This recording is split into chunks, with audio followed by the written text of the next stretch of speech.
જય દશામાં, જય ગૌ માતા બધાને.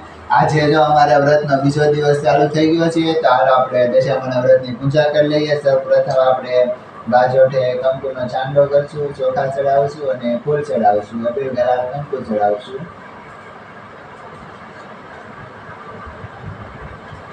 અને દશામાના જપ છપ્પાના.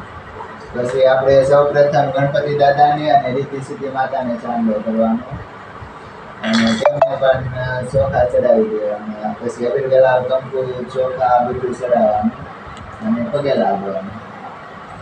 પછી મા દશામાની સાંઢણીને આપણે ચાંદલો કરવાનો, ચોખા ચડાવી અબીર ગુલાલ કંકુ ચડાવી દેવાનું.